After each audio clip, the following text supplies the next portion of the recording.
No, it's a story that my students remember me for like years. Okay, let's start with the IR story. But first, disclaimer. Don't get offended. I'm gonna talk about life, let's say. Okay, I'm gonna talk about life.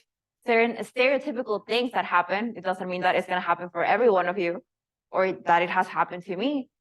So just keep that in mind. It's just a story. It's a funny story to help you guys remember this. Okay? So again, we're just taking it as a joke right now. Okay, so let's start right to left. More specifically in the 1600 area to the 1800 area. Now, I'm just going to focus on the first two numbers. And specifically, I'm going to be talking about ages. So, do you know how you're usually between 16, 18? We're teenagers, right? We get into a lot of problems, right? Like as compared to childhood. So we get in double the problems, double bonds. And then after that, once you get to the 18 to 21 age, maybe some of your friends are starting to get married around you. So many rings around you, the aromatic area. Then when you're 21 to 23, that's when you're a young adult. Maybe you moved out of your house, you're starting to pay some bills, you have more problems. So you have triple the problems, triple bonds. And then 23 to 27, we don't care about those ages. The main part is going to be when you get to 30. When you get to 30, midlife crisis. So you're going to start drinking a lot of alcohol. So the broad OH peak. So there you go. That's the story by R. So yeah, that's how most of my... It wasn't that complex, and that's how most students remember it on the exam for one at least. So there you go. That's the story. Yes. Is alcohol on the right or still on the left? What do you mean towards? From 27 to 27 to 30. Oh, and then from the carboxylic acid. carboxylic acid, yeah. The carboxylic acid is still going to have that peak around 3,000, but it's also going to have the peak around double bonds because of that carbonyl area. It's a double bond. So you're going to get two peaks there. Okay, questions on the story? Very good. Okay, again, remember, you don't have to remember every single little area. Again, the main ones are going to be your midlife crisis, the alcohol peak, and then your, what is it? When you're a teenager, double bonds, double the problems. Okay. Now, let's get started with the handout. Okay, so last time we were talking about multiplicity. We basically just reviewed Orgo 1, the normal multiplicity, right? Very simple, n+1. I'm just looking for my neighbors. What are some of the rules that we have to follow? Real quickly. Only 3 bonds away? What else?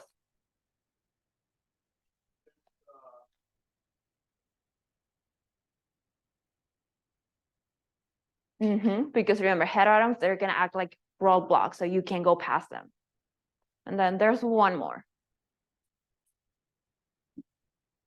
Can hydrogens of the same signal be neighbors of each other? No. If they're part of the same signal, they're not going to be neighbors of each other. Remember that. Very important. Okay, so that was your normal multiplicity. Now, let's look at another way in which your professor could ask you about normal multiplicity. So you could see something called the HH spin splitting. Okay, that word, it's a really fancy way of saying that which of the following molecules has something more than just a singlet. So, for example, let's start with the one on the left side. First of all, how many signals do we see there? 3. Yeah, we have signal 1, we have signal 2, and we have those two, which are signal 3. Because remember, single bonds, they constantly rotate, so they are exposed to the same environment. Okay, so let's start with the multiplicity of signal number 1. What's the multiplicity? How many neighbors do I have? 0, so it's going to be 1 singlet, exactly. So far, we don't have anything higher than a singlet. So that's not the molecules that we're looking for. But what about signal number 2? What's the multiplicity?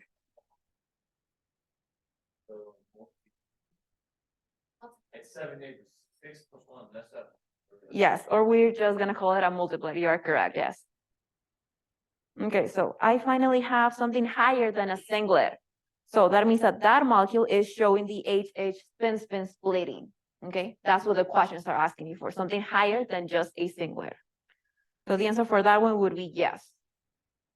Now, let's look at the second molecule. How many signals do we see? Do we have any planes of symmetry? How many? Only one, exactly. It's right here in the middle. So that means that only one signal wouldn't have any neighbors. So this one is going to be a no for the spin-spin splitting. You don't have something higher than a singlet. And last molecule. Do we have something higher than a singlet?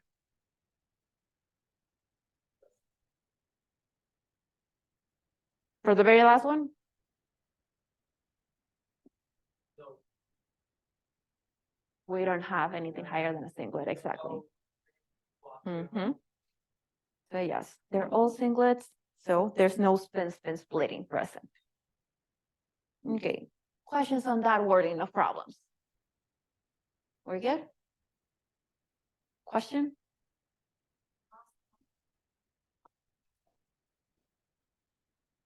So that one is gonna be no, because we don't have something higher than a singlet. So for example, if we start with those 3 hydrogens, they're one signal. Now, to find neighbors, again, you're going within 3 bonds away, but at the second bond, I touch an oxygen, so I can go past this. So this guy is just a singlet. And then the rest of the other methyl groups, because of that single bond, is going to be constantly rotating. So they're going to be part of the same signal, so they can be neighbors of each other. So no neighbors, pure singlets. No problem. Yes.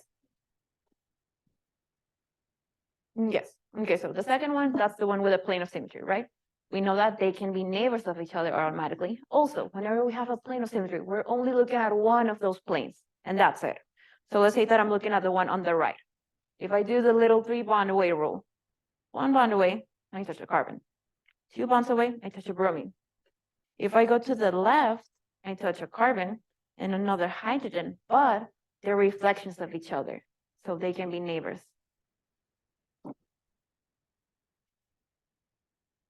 Okay, any other questions on this? Very good. Yes. It's just so you guys get used to the wording that he's gonna use in the exam. And that's it. Whenever you see spin-spin splitting, that just means something higher than a singlet, and that's it. Because yes, he's gonna use that exact terminology. Okay, now let's jump into complex splitting, which is gonna be something new for you guys. Okay, so he was talking about J values today, right? In a way? Yeah, okay. What are J values? The intensity of Oh, the amount of energy it takes to rotate, right? Or potential energy produced. The distance between what? Exactly, it's between the peaks. So let's look at those 2 signals right here. So the J values are gonna be the little distances that you see here within the same signal, but in those different peaks. Whenever we see normal multiplicity, normal splitting, they all have the same value. But whenever we're talking about complex multiplicity, they're not gonna match quite well. And usually that's something that we see with benzene rings. Now, let's see in here. So, oh, and another thing that you have to know is that, for example, instead of saying that you have a doublet, you're gonna have to use something more special. So it's gonna be either a doublet of doublets or a triplet of doublets. And we're gonna see how we're gonna use those words with the next problem. But before that, you guys are gonna get asked the approximate J values for certain hydrogens. So please take a photo of this. You have to memorize those numbers. Really important, do some flashcards, but memorize them. Now, the ones in yellow, those are the most commonly tested ones, the geminal and the bisinal coupling, okay? And usually everything is gonna present it in a chair form. So you could have a chair like that, And he could tell you that you have, whoops, HA and HB. And he could ask for the approximate J value. What's the relationship between HA and HB? In axial, more specifically, we can use another term as well. No, Again, he's not- no, no. So we can see that they're both coming from the same carbon, right? So whenever something is coming from the same carbon, that's just the geminal position. So more specifically, instead of just using the equatorial axial value, you're just gonna go ahead and use the geminal one because that's more specific. So in that case, the range would be around 12 to 15 hertz. And that's it. That's how you guys are gonna get questions asked about this topic. Geminal means that they're equatorial axial with the same carbon. Geminal means this, that two hydrogens are coming from the same carbon. And then vicinal is usually just referred to whenever we're talking about double bonds, and they are within 3 bonds, so kind of like neighbors. And then W coupling, that's just a word of saying completely different signals. So for example, in that same chair, let's say that I'm comparing HA with HC now. They're in completely different signals, so they're just gonna fall under the W coupling, okay? So again, you might get 1 or 2 questions on this. It's not gonna be that many, so just please start memorizing those ranges. And remember to memorize the chemical shift values as well for both H-NMR and C-NMR, yes. You said there were 3 different signals, Yes, so if you were to go, that's the cyclohexane. Mhm. If you were to draw it out, it would be like opposite of the HAHC. yes, actually, let me switch HC with the one at the bottom. Oops. Okay, let's say that HC was this one. Now we're actually in different signals. Do we see that? How they're different? It would be an axial rotation switch. Okay, let's draw this out. Okay, we have a little methyl group that is on a wedge. And then we have HA on a wedge over here. And then we have one and the second carbon, HC. Oh, okay. So you were right in a way, there is a plane of symmetry. But again, because stereochemistry is shown, they are going to be considered different signals. Just one strand, the methyl. Exactly. Okay, yes. One more question. Don't worry. Did you show the example of 2 vicinal? In the chair structure, it could be, for example, let's say HA with HD over here at the bottom. It's like 1, 2, 3 bonds away. Okay, any other questions on J values? Again, it's basically just memorizing the ranges and identifying the relationship between the 2 hydrogens that you're asked for, yes. Nope. That's just one of the most commonly used examples, but still, as we saw it in the chair, we don't have any double bonds, and they're still vicinal to each other. Okay. Vicinal meaning that they're one carbon back. 3. It's 3. 3 bonds away, 2 carbons away. Okay. So B and A DNA, exactly, you got it. And also B and D, they're also vicinal. B and D. Okay. You said gentlemen as well, sorry. Geminal, that means that the hydrogens are coming from the same carbon.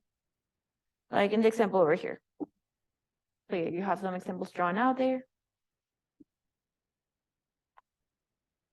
Okay, any other questions on J values?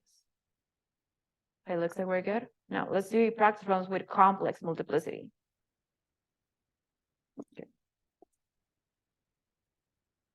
Okay, so over here, let's look at that problem. Now, the key parts of that question are highlighted in yellow, of course. So whenever you get asked a question about multiplicity, and if you see that it says theoretically, or if you see that the J values are not equal to each other, automatically think it's complex multiplicity. Okay, now let's talk about that complex multiplicity. So what's the normal formula that we use for the normal splitting that we've seen so far? It's just m plus 1. So we're still going to use that one, but this time it's going to be m plus 1 times m plus 1. Okay. That's just the general formula that you're going to use for complex multiplicity. And let me highlight it for you guys. Okay, now. And the question, it doesn't really point out any hydrogens that we're looking at for the multiplicity, but I want you to notice in the J values, the ones that are not equal to each other. The one letter that they have in common, it's B. So that means that we're getting asked about the multiplicity of signal B. Okay, so signal B is just the hydrogen in red, right? Okay, so first of all, you have to look at the adjacent signals to that one, the one that you're looking at. So the only adjacent signals that are going to be considered as neighbors are going to be signal A and signal C. So the ones in green and the ones in pink, right? Okay, now you're just going to plug in the numbers of the neighbors in each of the parts. So for example, let's start with signal A. How many neighbors in total do I have?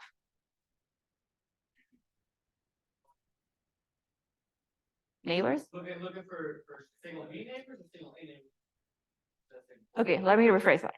So again, we're looking for the multiplicity in signal B, right? Okay, next step is looking at the adjacent signals that are going to be technically considered neighbors. So that's only signal A and C, right? Okay, you're going to start with whatever signal you want. Usually just go left to right, okay? So in this case, we're looking at A.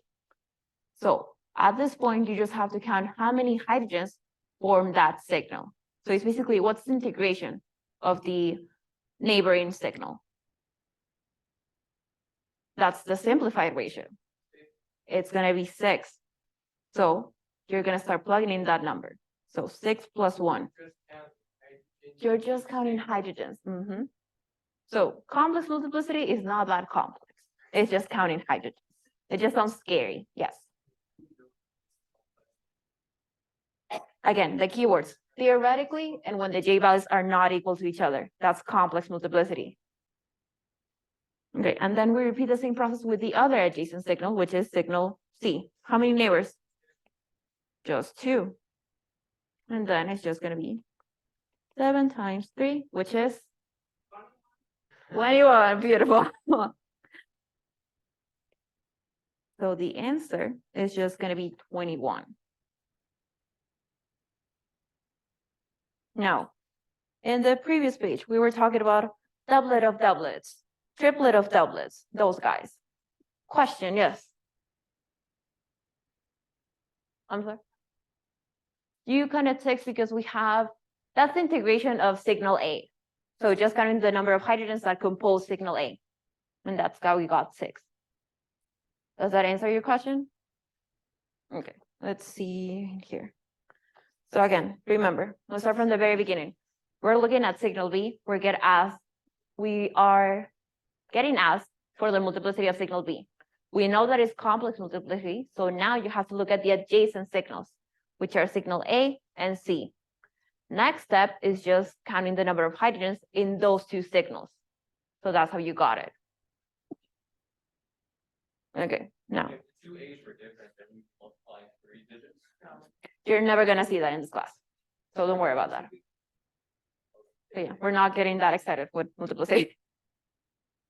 Okay, now the terms doublet of doublets, triplet of doublets. So we're gonna get that name based on the 2 numbers that we're multiplying. So in this case, how would we call a multiplicity of 7? As septet. Okay, so we have a septet and what's 3? So we have a septet of triplets. That's how we would use that terminology. It also works the other way around too. Mhm. A triplet. Yes. So yeah, septet of triplets. Or- I just told my students to go left to right. It's easier.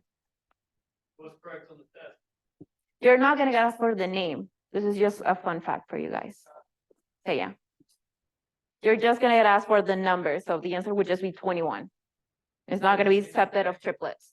So then where is double, like, why do we need to know that? It's just a correct terminology that you might see him using in lecture, Just so. if we get like a do that's a double. Mm-hmm, exactly. So yeah, now, if he uses that terminology in lecture, you guys know what he's talking about. Yes. Yes, I'm gonna be posting this after we're done with the handout. Okay, any other questions on complex multiplicity? That's all we need to know. That's all you need to know. So complex multiplicity is not that complex. So yeah, it's just a scary name. The peaks? Yeah, for the last problem. This Uh, only works with two things, two six, right? whenever two signals are adjacent, yes. I'll try to look at his practice runs and we're gonna do that Friday. So don't worry, like I'm making a note of this for Friday. Okay. Okay, now we're getting to the last part of the handout, finally. Yeah, This we're is so just excited. chapter 9, or This is just chapter 9, is there gonna be more of chapter 9, or once we're done with this? we go on to the next chapter? because I know that your professor is gonna keep talking about chapter 9, we're gonna do practice problems. So don't worry. Yeah, we're still gonna stay on track.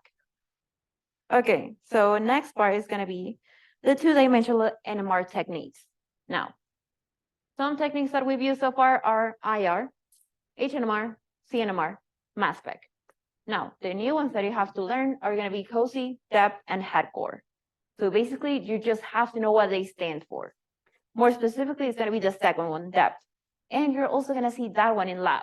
You're gonna use it for the very first lab, actually. Now, depth is very important. Why? Because it helps you differentiate your methyls from your CH2 groups and your CH groups. So it gives you more like the structure of the CNMR part. So that's why it's helpful. It just confirms what you see in both HNMR and CNMR. And that's it. Again, you just have to memorize what they stand for. That's it. We don't have to worry about it. Like, ask us what they- Yeah. Really? Most likely, you're just gonna get one question. And actually, the question that I've seen him use for the past few exams is, which of the following techniques helps you differentiate a methyl group from a CH2 group? Depth. Depth. There you go. So all we need to know is that one does a specific thing, all the others, the other two. just know Mm-hmm. it. Just know the names. Okay, any questions on this? It's just memorizing stuff. Okay, now let's get to the last topic of this chapter, which is mass spec. So first of all, how do we feel about a mass spec from Orgo 1? How do we feel? Yeah, we feel confident. We know it's the base, and that's it. We just know about the base peak And something next to the base. That plus and- one. and something next to it. What was it? That plus one. Yeah. That's There's it. something before the M+1. The M plus, yes, the molecular ion peak. Yeah, so we went like 3 things without. That plus, then that plus one. Yes, there are going to be 4 characteristic peaks. But first of all, why do we use mass spec? What does it do? In a way, yeah. Oh, molecular. It calculates the molecular mass, yes, because the M plus peak is going to correlate to the original weight. Yes, but more importantly, remember that whenever you put a molecule through the mass spectrometer, it's always going to get fragmented, okay? And it's going to give you both the carbons and radicals. So that's going to be basically the peaks that you're showing. So in here, let's just say it determines the molecular formula. Determine molecular formula by fragmentation.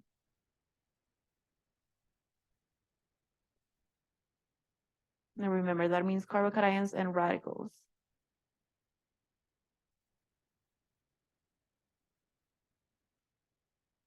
And now we talked about the next one. The 4 major things that we look at, first of all, your base peak. Then is your molecular ion peak, or just M plus. And then we finally have the n+1 and n+2.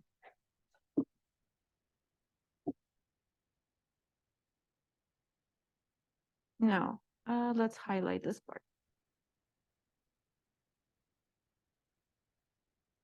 Okay, so hopefully you guys learned this in Oracle 1. So do we remember what an odd number for your n+ peak means? I don't think we know. Maybe you didn't learn it, that's completely okay. So an odd number of your n+ peak just means that you have an odd number of nitrogens. Okay, that's always the rule. So odd n+ peak equals odd number of hydrogens. Now, I think they're saying- hydrogen. Oh, sorry, nitrogens, thank you. Yeah, because you said nitrogen first. Yeah, thank you. So yes, it is of nitrogens. Now, that doesn't mean that if you have an even number of n+ peaks, you're gonna have an even number of nitrogens. It's just for the odd part. If you have an, sorry, nitrogen, just nitrogen. Now, if you have an even number of your n+ peak, that could either mean that you have an even number of nitrogens or no nitrogens at all. Okay, so that's why we only focus on the odd part. Odd number, odd number of nitrogens. Question?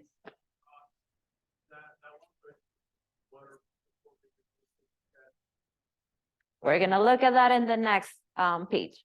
Okay. Yeah, no, I put too much space in between, so that's on me. It's just the editing of the formula.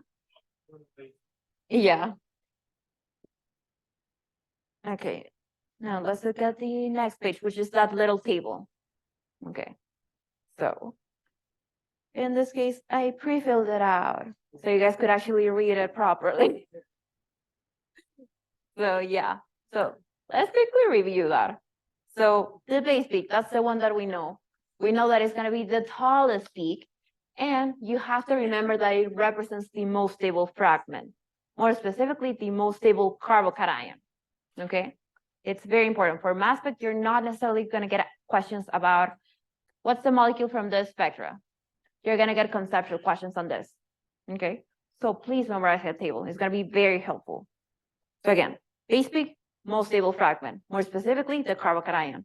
Sometimes your professor is gonna ask you for the value of the weight of that most stable carbocation. And we're gonna see that in some practice problems, actually. Now, next one is gonna be your n+ peak. That's your molecular ion peak. Let me just write it. Ion peak, because sometimes he uses that name instead of just saying n+ peak. So again, the molecular ion peak, that's gonna be the tallest one to the right. It's not the tallest one overall, it's just to the right. And sometimes you're gonna see in lecture that the base peak and the n+ peak are gonna be the same one. Now, you're only gonna see that in lecture, so don't worry about it on the exam. He just likes to show that example because it's something that happens, but don't get scared with that. You're not gonna get a question that tricky on the exam. It's not fair. Okay, so your n+ peak, that's a very important one. Why? Because they tell us the original weight of the molecule. So whatever the value of the n+ peak is, that's the weight of the molecule. So it's very helpful. Then your n+1 peak, of course, is gonna be to the right of the n+ peak, right? Right. Now, what you have to remember is that whenever you see the n+1 peak, we're talking about the isotopes of carbon, hydrogen, and nitrogen. Now, more specifically, I want you to remember the carbon one. And it's actually gonna be carbon-13. So one of the questions that you can get asked on the n+1 peak is, which of the following atoms contributes the most to the n+1 peak? The answer is gonna be carbon, or if he puts carbon-12 and 13, it's gonna be carbon-13, okay? And very last one is gonna be your n+2 peak. So that one, of course, is just to the right of the n+1 peak. Now, you're not always gonna get the n+2 peak. Why? Because that just represents the isotope of oxygen, sulfur, chlorine, and bromine. Now, a question that you might get asked on this is gonna be, again, same kind of question with the n+1 peak. Which of the following atoms contributes the most to the n+2 peak? It's gonna be bromine, yes. That's gonna be the highest one that you could have for the n+2 peak. Now, sometimes the answer is gonna be actually both fluorine and bromine because he groups them together. So you're gonna see that. He's not gonna ask for the highest contributor. He's gonna ask for the two highest contributors. Okay, so please read the questions carefully. Okay, so far, questions on that? Okay, so again, remember, mass spec, they're gonna be mostly just on conceptual questions.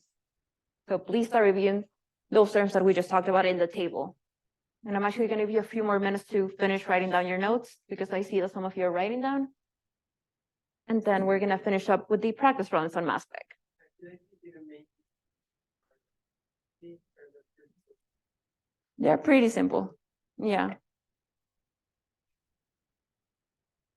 That's one of my things, because I've had with things like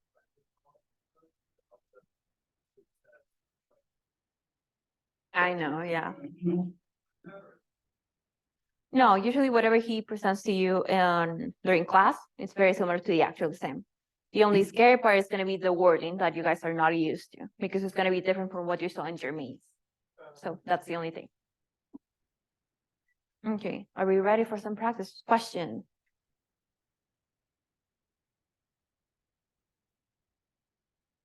No, usually he doesn't talk about that. The only thing that you have to know is probably just to identify the spin splitting, which is what we talked about, something higher than just a singlet, and that's it. So you're not gonna get asked that many questions on NMR. But still, I'm gonna check some practice problems, and if I find any, I'm gonna put them and we're gonna do them on Friday. Okay? Okay, let's do those two little problems. So in this case, this is just a word problem. Most likely you're gonna get a question like that. Okay, not necessarily the spectrum. Now, in this case, it says that we have an M plus peak. Whoops, the wrong one. Okay, your M plus peak. What did the M plus peak represent? Exactly, the mass of the total. So let's just write original weight of molecule. Why is it negative? Or that's the dash? It's just a dash. Yes. Okay, so it's just gonna be 18. We're just looking for something that weighs 18, and that's it. So in this case, the only thing that you have to do is look at the periodic table that he provides for you on the exam and start doing the math. The approximate weight of just a method group, let me change the color. 15. What about NH2? OH, Seven, SH? 30. Yeah, good job. It is 33. Okay, so now as we can see, We're cheating. This is table. that too. Yes. So in this case, you just have to look for the answer that has the most closest value to the original weight. So in this case, it would be the OH group. Because remember, at the end, mass spec is all about fragments of the molecule. So in this case, it's just going to be C for that reason, yes. That's mass per charge. It's just the units that we use for mass spec. Yes. It's C because it's the one with the closest weight to the M plus peak that we're given in the question, and that's it. Mhm. It's not a negative sign, not a negative sign, just a dash. Okay. So yeah, mass spec questions are not that scary. They just look a little scary because we're not used to the format, and that's it. Okay, next one. We have an M plus peak again. Remember, that's the original weight. And we have the value of 101. That's the total weight of the original molecule. And also, we notice that it's an odd number. So what does it mean? Odd number of nitrogens. So we have to keep that in mind.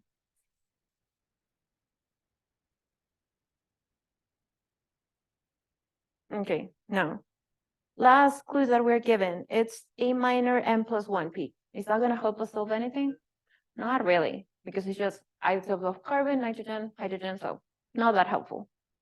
Okay, so in this case, you can either start doing the math or just start crossing out whatever answers don't have an odd number of nitrogens. So Exactly. Yeah, that's the only one that has an odd number. B has an even number, so of course it's not gonna be B. A doesn't have any nitrogens, it's not gonna be A. And last one, doesn't have any nitrogens as well, so it needs to have a nitrogen, specifically an odd number.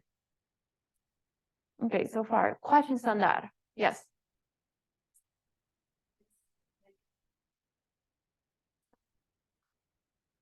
It's a dash. It's just a dash, it's not a negative sign. Yeah, don't worry. Yeah, don't worry. It's just the format of the question. Okay, so far, any questions on mass spec? We're good? Are we confident? Yes.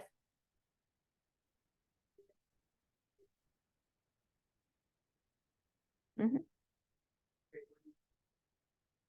Okay, now, we're officially done with the chapter 9 handout, so that means that on Friday, we're gonna be doing a lot of practice problems, so please get ready for that. But really quickly, before you guys leave. Did anyone forget to scan the QR code? No? Very good? Yes. Mhm.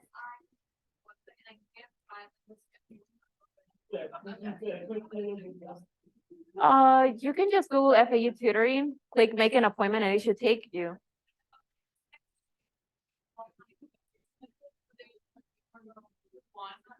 No, you have to specifically click like make an appointment. That's gonna take you to the tutor track. Well, tutor cloud now. So yeah, that's the system where, yeah, it's gonna show you the schedule for tutors for your classes. It's highly recommended because if I get 10 students, I can take any more walk-ins. Mhm.